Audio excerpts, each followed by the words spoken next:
और इस वक्त हमारे साथ बात करने के लिए खुद दिग्विजय सिंह जी मौजूद है। सर, सबसे पहले तो आपका इंटरव्यू में बहुत बहुत स्वागत है। धन्यवाद, बहुत बहुत धन्यवाद। सर, जिस तरह की घटनाएं सामने आ रही हैं, खबरें सामने आ रही हैं, चाहे मुरैना की हों या छतरपुर की हों, क्या लग रहा है, ऐसा क्यों हो रहा है? बात यह है कि पिछले 2003 से लेकर 2023 तक इन 20 सालों में केवल 15 महीने छोड़ दें कमलनाथ जी की सरकार के, इसमें भ्रष्ट अधिकारी, कर्मचारी और भ्रष्ट भाजपा के नेताओं में ऐसे रिश्ते कायम हो गए हैं जो कि पारिवारिक रूप से और जिनका फाइनेंशियल इंटरेस्ट भी उसके अंदर है। इस वजह से हम लोगों ने पहले से ही चुनाव आयोग को, माननीय चुनाव आयोग को बता दिया था कि ये सब अधिकारी कर्मचारियों को यहाँ से हटाइए।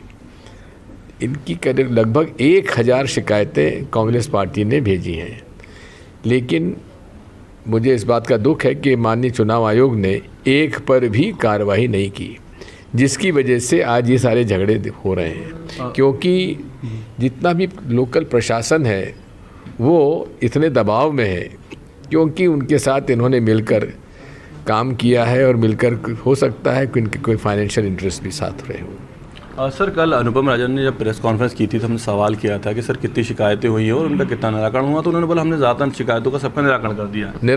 रिजेक्ट कर दिया, उनके हिसाब से निराकरण हो गया, सारी शिकायतें रिजेक्ट कर दी, एक पर भी एक्शन नहीं हुआ। सर, 15 साल के जो सत्ता का वनवास था उसके बाद सरकार आई थी और फिर 15 महीने में चली गई, जिस पे आप लोग आरोप लगाते हैं कि खरीद फरोख्त वाली। क्या लगता है अब अगर सरकार आएगी तो वो कितने लंबे तक टहलेगी? पूरे 5 साल, क्योंकि अब हमारे पास कोई सिंधिया नहीं बचा जो धोखा देगा। और जितने कैंडिडेट्स हैं वो सब टिकाऊ हैं? 100% टिकाऊ।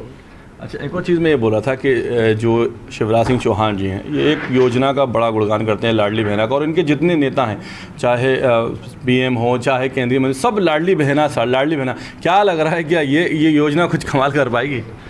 बात ये है, भ्रष्टाचार चरम सीमा पर, भाई भतीजावाद चरम सीमा पर,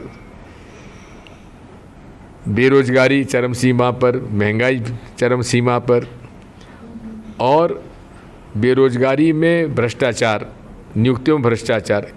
कौन से मुद्दे पे बात करेंगे? ये लाडली बहना की भी कभी 4 महीने पुरानी योजना है।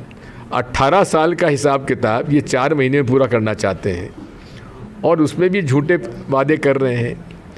ये लोग झूठे वादे कर रहे हैं कि हम लोग आपको 3000 रुपये भी दे देंगे, फिर आपका घर भी बनवा देंगे। ये तो घर तो प्रधानमंत्री आवास योजना में वैसे ही बन रहे हैं जो हम लोगों ने शुरू की थी इंदिरा जी के समय से, प्रधानमंत्री आवास योजना, इंदिरा आवास योजना, फिर Rajiv Gandhi urban housing mission हमने चालू किया था।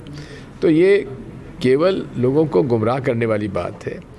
अरे भाई, 18 साल बाद आपको याद आई लाडली बहना की, और लाडली बहना की याद तो आपको आ रही है, लेकिन इधर एक हाथ से इनको दे रहे हो, दूसरे हाथ से तो इनकी जेब से पैसे निकाल रहे हो। मैं